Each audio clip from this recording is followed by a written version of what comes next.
de lo que fuera, ¿no? Pero como digo, y resumiendo en general, todos hemos dicho que existe falta de coordinación entre los diversos organismos y administraciones. Sí, recuerdo una mesa que estaba Manuel Vallejo y Inés Plaza, que hemos estado hablando que hay muchísimos organismos que trabajan con violencia y parece como que se duplican, ¿no? Se van pisando unos a otros, pero realmente no existe una unión, una coordinación de la que hablábamos, ¿no? Y todos demandaban, en concreto, como un protocolo unitario que pudiéramos ofrecer al unísono todos los organismos, ¿no? Para atender esas necesidades de los niños víctimas de violencia de género. Y bueno, sí, lo que comentaba, una red de trabajo y unificación de protocolos es lo que mostraban para las propuestas de mejora. Y yo creo que con eso, no sé si es suficiente, pero creo que un pequeño resumen, porque tengo que dejar paso a las demás compañeras coordinadoras. Y vuelvo a repetir que muchísimas gracias a todos por permitirme, ¿no?, estar con vosotros y ser testigo de vuestra opinión y vuestra experiencia. Así que bueno, gracias.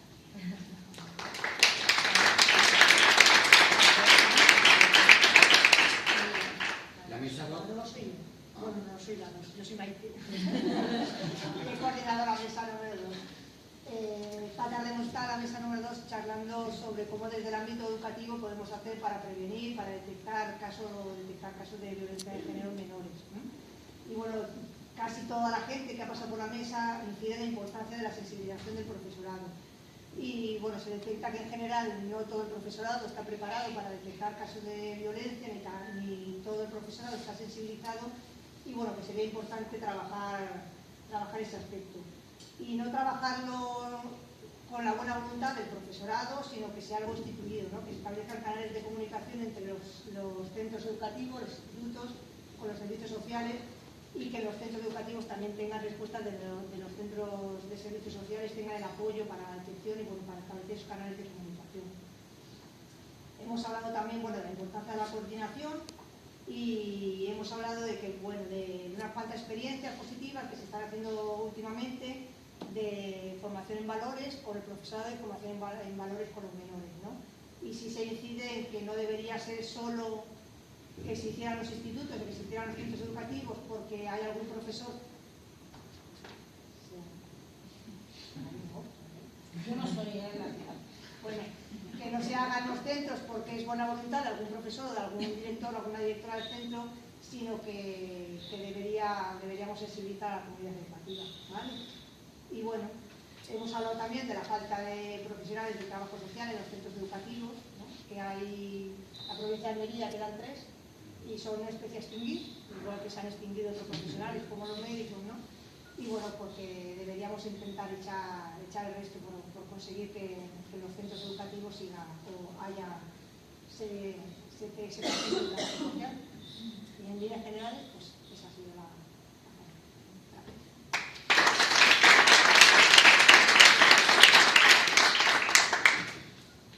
Vale, yo tengo la mesa 3, el título es Manuel Carrasco, una emergencia más que nadie, no sé si la conocéis. Y bueno, las preguntas eran, yo voy a ser un poco más breve, ¿no? Los recursos sociales puestos a disposición de los menores cuyas madres son víctimas de violencia de género son los adecuados, y si son suficientes, si son accesibles. La segunda era, que creo que está repetida con alguna otra mesa, no sé cuál es, un hijo que crece en el ámbito de una familia donde se produce violencia de género, si reproducirá este comportamiento en sus relaciones de adultos y en qué medida se está viendo afectado por esta situación, y luego propuestas de futuro. ¿Vale? Sobre la primera cuestión, si hay recursos sociales suficientes, adecuados y accesibles, la mayoría de las opiniones es que no hay recursos suficientes, que no son lo adecuados y que no son accesibles, ¿no? Teniendo unas maneras de acceder a ellos bastante restrictivas, ¿no? De cumplir una serie de características para acceder a esos recursos. Esa es un poco la conclusión general. Que un hijo que crece en el ámbito de la violencia luego reproduce de adulto, la mayoría creemos que sí lo va a reproducir, ¿no? Se tiende, aunque aquí ha habido diversas opiniones, pero se tiende a pensar que sí que un chico va a utilizar ese modelo relacional, ¿vale? Y que una chica va a tender a ser sumisa, ¿no? Yo por mi experiencia profesional sí que lo veo, que esto se sigue reproduciendo de generación en generación. Y como propuestas de mejora así como generales, pues yo incidiría en uno, porque a mí me cuesta bastante trabajo encontrar como recursos positivos, recursos sanos, donde entonces yo modificaría un poco la industria a nivel cultural, con la publicidad y la proyección audiovisual. Yo tengo ganas de ver una serie, una película, un anuncio o cualquier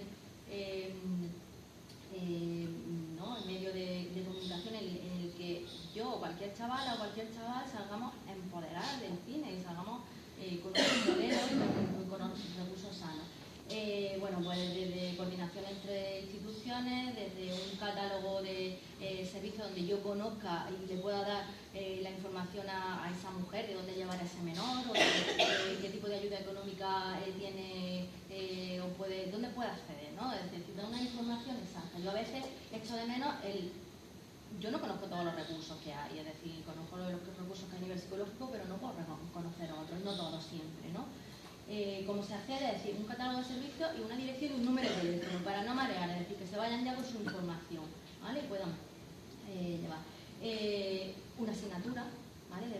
Debería haber una asignatura en género, en igualdad, en todo esto, no charlas puntuales en días puntuales y bueno, básicamente eso es lo que luego ha dicho una chica que no sé si está aquí, sí, al fondo, que me ha gustado mucho. Ella estaba en Costa Rica y había un instituto, ¿no? Dentro de una facultad, creo que has comentado, que se llamaba el Instituto WEN, donde la información y la intervención se hacía sobre los chicos, ¿no? Sobre hombres.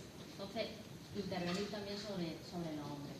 Y yo como propuesta también pondría que los psicólogos estuvieran en los juegos de violencia, ¿vale? Para hacer una valoración inactiva de ese proceso de violencia. Y un poco esa era la conclusión a la que hemos llegado.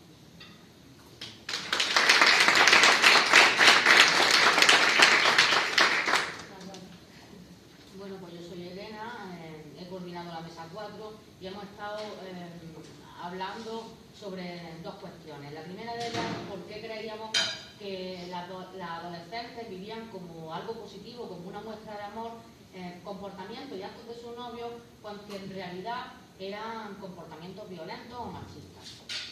Ha habido diversas razones que vosotros mismos sois los que la habéis planteado. Una de ellas ha sido las carencias personales de la propia mujer, como la falta de autoestima, la debilidad, el poco carácter. Claro, se planteaba que esto quizás estuviera influenciado por la propia sociedad o por la educación de la familia o la influencia del grupo de pares, que al final termina moldeando a la mujer para que responda a lo que se espera de ella. También ha sido muy comentado la extensión que existe del amor platónico. Un amor que con paciencia puede cambiar al hombre, una fuerza que tiene el amor que todo lo cambia y que hace que la mujer soporte cuestiones que no debería de soportar. Se ha aludido también al sistema patriarcal y su antropocentrismo imperante que sitúa la figura de la mujer como algo accesorio, como un adorno. También algo que se ha planteado es que hay una opinión que se ha dado entre bastantes compañeras y es que se ha descuidado la lucha. Parece que la lucha era una cuestión más central de generaciones anteriores y que al ver el feminismo como algo anticuado, pues el péndulo ha vuelto a su lugar de origen. Hemos descuidado esa lucha. La segunda cuestión era en qué medida observábamos si los medios de comunicación tenían de verdad una influencia en este tipo de percepciones, cómo la mujer vive el machismo, o sea, cómo la mujer tiene estas percepciones y cómo el hombre tiene estas percepciones.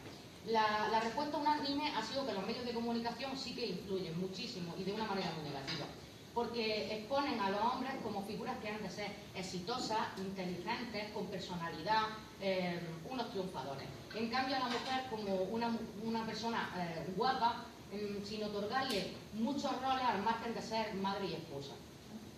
Son numerosos los ejemplos que han surgido de la televisión, el cine, la música, tales como algunas películas de Disney, 50 sombras de Grey, las propias Olimpiadas, cuyos locutores hablaban de las nadadoras olímpicas como sirenitas y de ellos como auténticos dioses bajados del Olimpo. del reggaetón, del famoso reggaetón y sus letras que conocéis. Y también se ha hablado de que influyen porque que esto sí ha sido muy curioso, porque dicen que, habéis dicho que tienen más influencia los medios de comunicación con sus campañas publicitarias y el cine que las campañas que desde cualquier organismo, asociación, puedan hacer de sensibilización. Es decir, como que existen unas fuerzas contrapuestas. Unas que son las publicitarias mercantilistas y otras que son las campañas de sensibilización que tienen un alcance muchísimo más limitado. También porque las campañas también porque los medios de comunicación amplifican la realidad, pero la amplifican tergiversando, convirtiendo en realidad algo que realmente que no es norma, es una cuestión de unas pocas excepciones. Las propuestas, aunque han sido muchísimas, se pueden resumir básicamente en dos. Habéis creído que es muy importante la regulación de las emisiones, y no solamente en el horario, sino también en los contenidos. Habéis sido incluso un poquito censores diciendo que ciertos contenidos en los que no se deberían emitir. Y otra de las cuestiones centrales ha sido la educación en todas las vertientes, en la familia, en el colegio, en lo que se desprenda de todas las instituciones. Muchas gracias.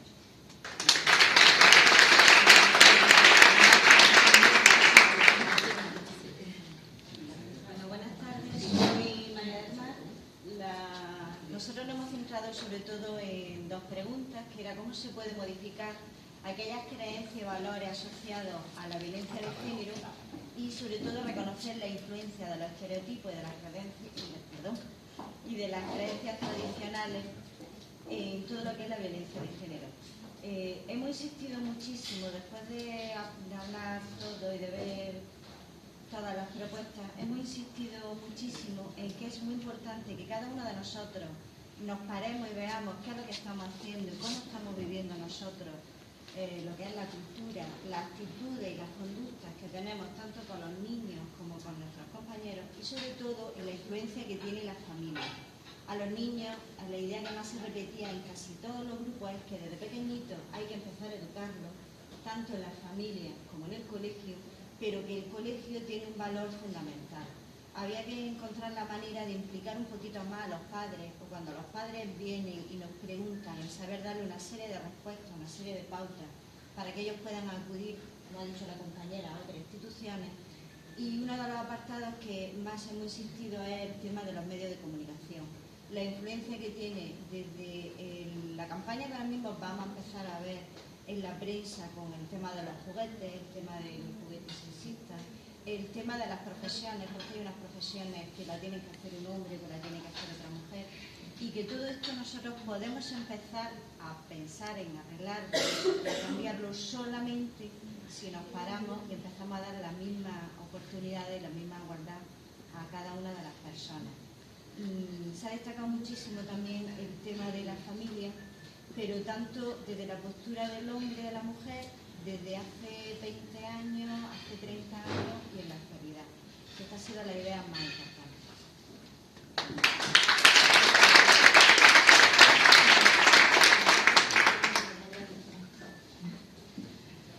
Bueno, yo soy Mari Carmen y hemos tratado dos cuestiones.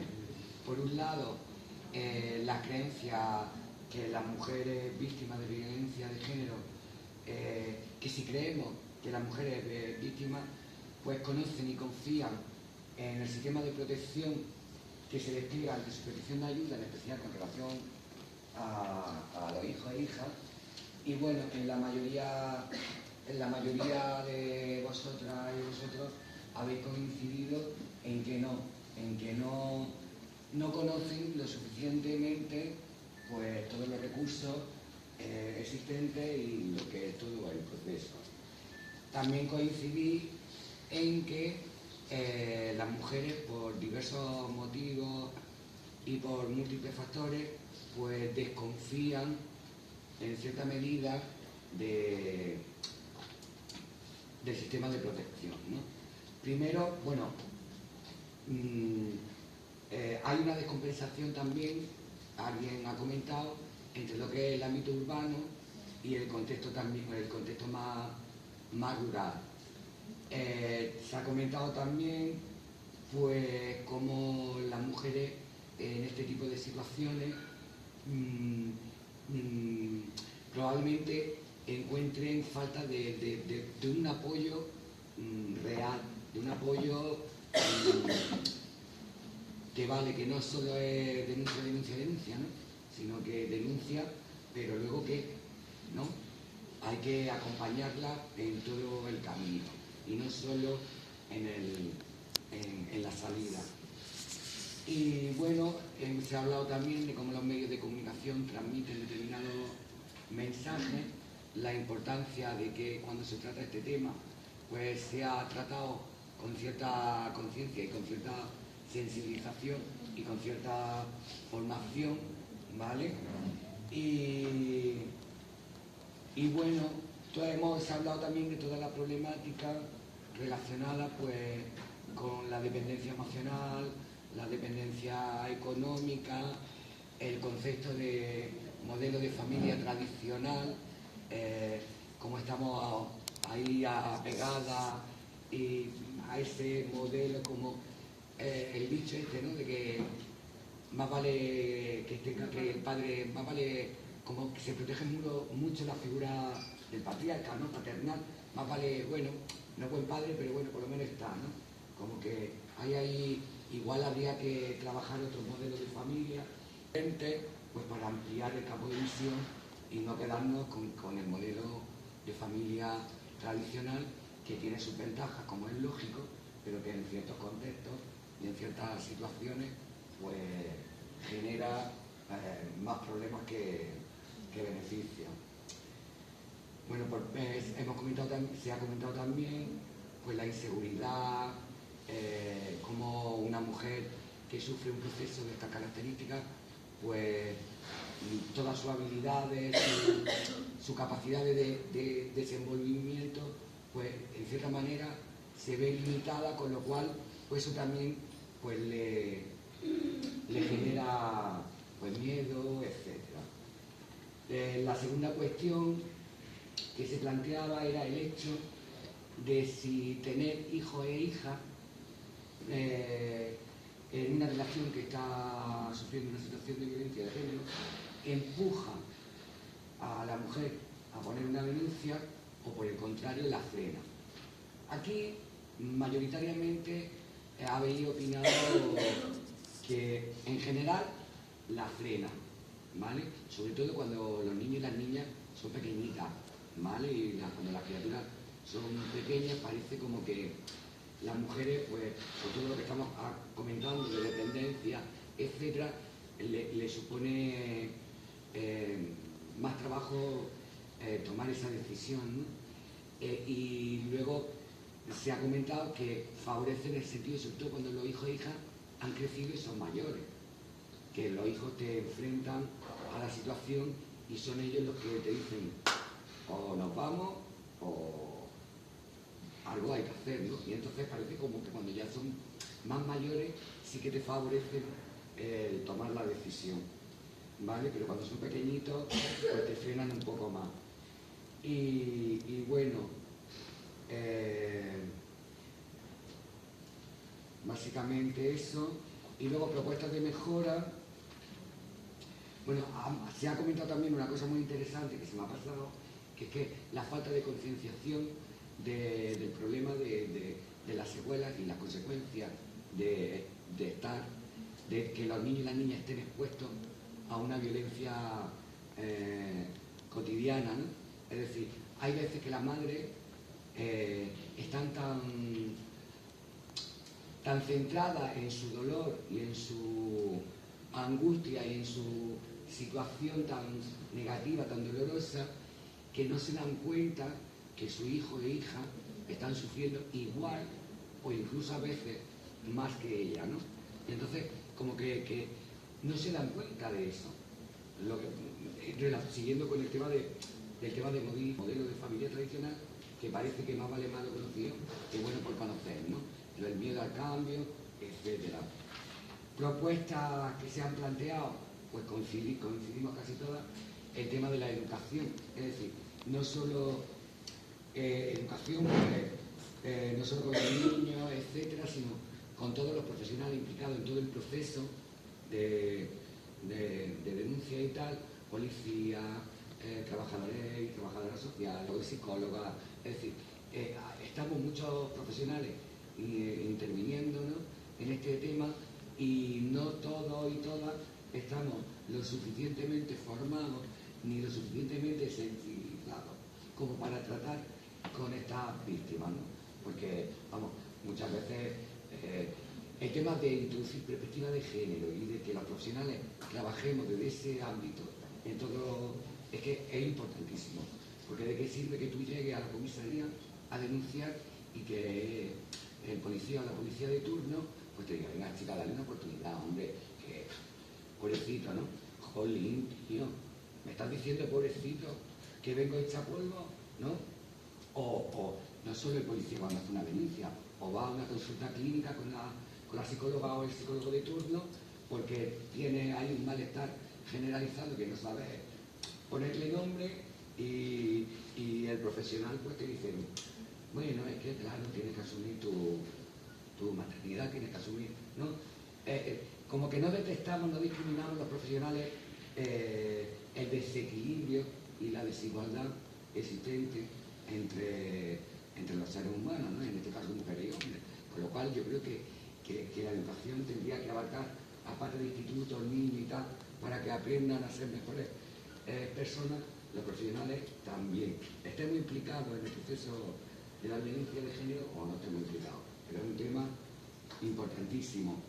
Que también se ha hablado de que los profesionales implicados en el proceso de denuncia,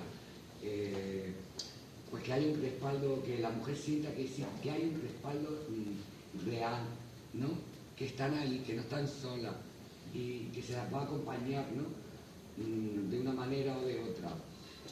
Mayor eficacia en la justicia, en el tema de la justicia, bueno, especialistas y expertos formados, más recursos, tanto económicos como humanos, que las personas desde pequeñitas aprendamos y nos enseñen a trabajar nuestras emociones, pues para fortalecernos, para que pues, aumentemos nuestra capacidad de resiliencia, para que tengamos instrumentos y herramientas psicoemocionales pues de cara a enfrentarnos a situaciones conflictivas y poder salir de ese tipo de situaciones lo más sanamente posible.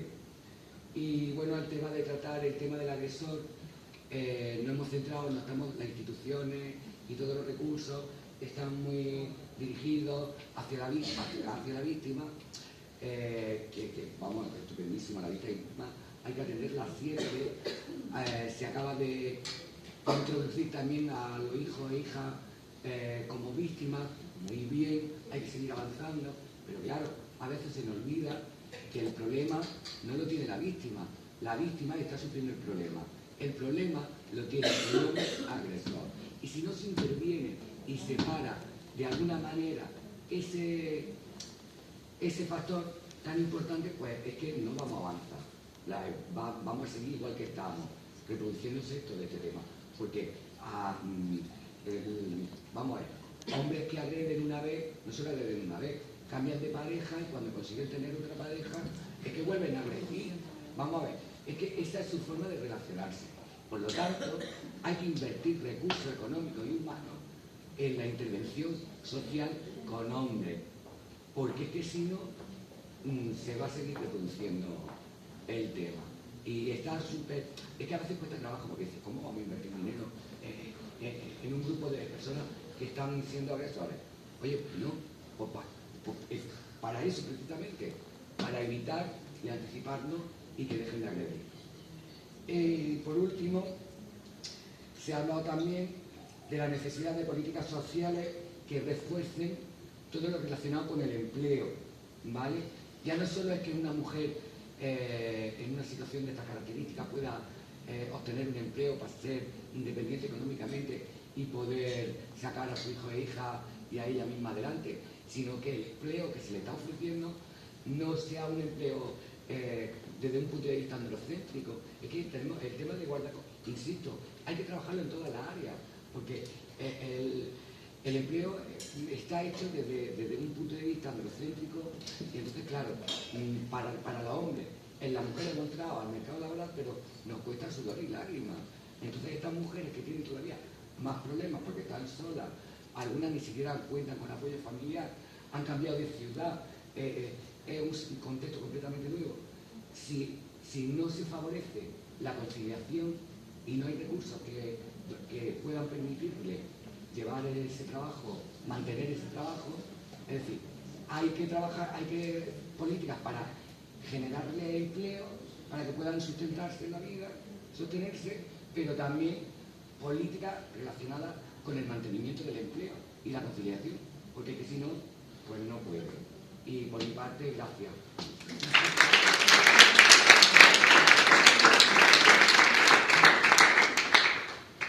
Bueno, yo soy la última, con lo cual ya sé la menos original porque la mayoría de las cosas se han dicho ya. Mi nombre es Belén, soy trabajadora social y me ha tocado coordinar la mesa que lleva por título Salir corriendo de Alvarado.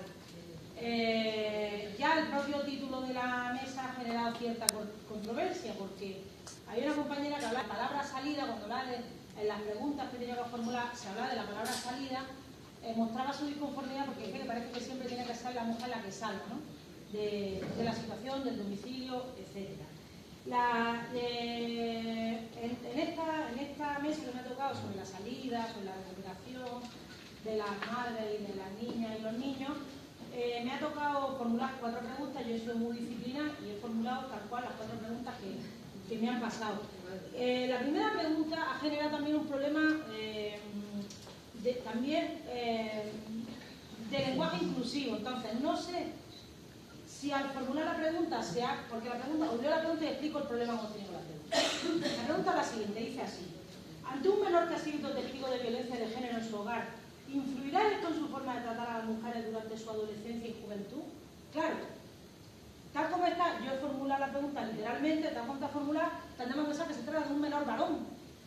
Con lo cual, el 90% de la gente que ha pasado por mi mesa se ha referido exclusivamente a varones.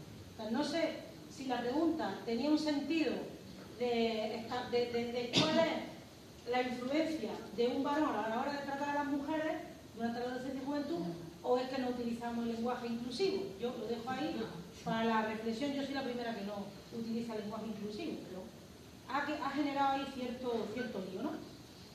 Y bueno, con respecto a esta pregunta, si se influye el vivir una experiencia de violencia durante la adolescencia, había un consenso generalizado en cuanto a que influye de una manera o de otra, porque por un lado había mesas en las que se planteaba que la observación de estas conductas normaliza, pero también había una tendencia también a señalar que puede existir reactancia, es decir, ante un estímulo aversivo como puede ser una situación tan trágica como violencia, se escoja la parte de no repetirla, ¿no?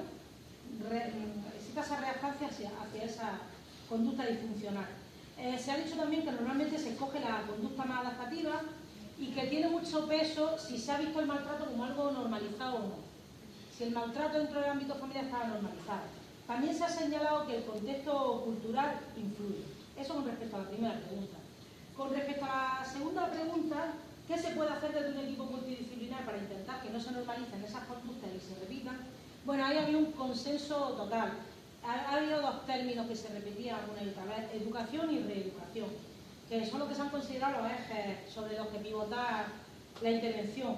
Y ya ampliando un poco la respuesta, se habéis planteado ofrecer otros modelos de familia diferentes, terapia, autoinstrucciones, es decir, que sea el niño el que, hablo de varón, el que aprenda a gestionar la ira y demás a través de esas autoinstrucciones, tener experiencias con iguales, trabajar de una manera integral, ofrecer estrategias de comunicación y asertividad, tratar los traumas. Y aquí doy un minuto de publicidad para la Asociación Innova, que tiene un proyecto de agentes de igualdad, que son chavales. Entonces dice, esto es publicidad, digo, yo la digo en la mesa, no hay ningún problema. Es una asociación que está haciendo, ya aprovecho lo digo, un proyecto que consiste en formar a chavales como agentes de igualdad. Entonces es bastante interesante. La tercera pregunta dice así: ¿qué factores de protección pueden ser decisivos para las mujeres y sus hijos en el proceso de salida y recuperación de situaciones de violencia de género. A mí me ha llamado mucho la atención, el poder coordinar te da la posibilidad de ver las cosas desde un punto de vista distinto. Me ha llamado mucho la atención la dificultad que ha entrañado esta pregunta. El concepto factores de protección ha sido un concepto bastante espinoso.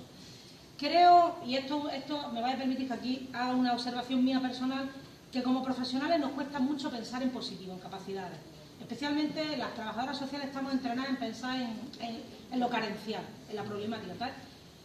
Yo he observado, es una observación mía que no sé si compartís, pero yo he observado que si las preguntas se hubieran formulado factores de riesgo, hubiéramos dicho 127.410. Pero como la pregunta era factores de protección, tendíamos a ofrecer propuestas de mejora.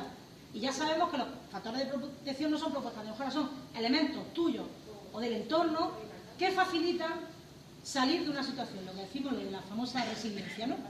Y bueno, una vez que hemos aclarado un poco las dudas iniciales con respecto a la pregunta, sí que ha habido consenso en el lanzamiento de las respuestas, ¿no? Que son redes de apoyo, de trabajo. Me ha parecido muy interesante que varias mesas han hecho una puntualización.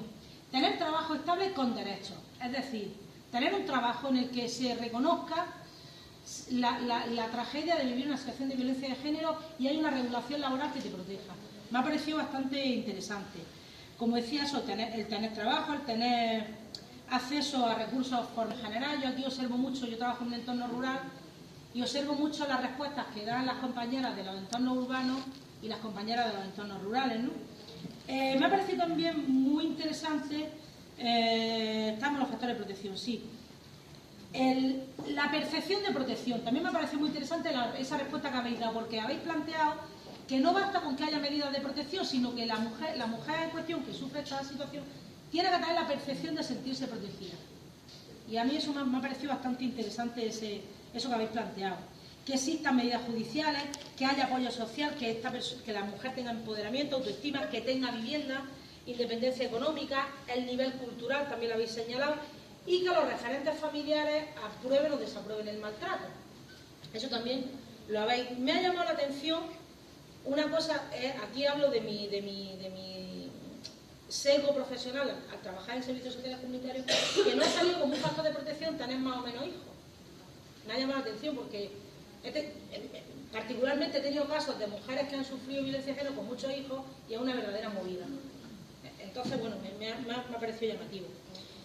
Y por último, ya claro, con propuestas de mejora ya íbamos con menos tiempo, pero bueno, he podido apuntar algunas.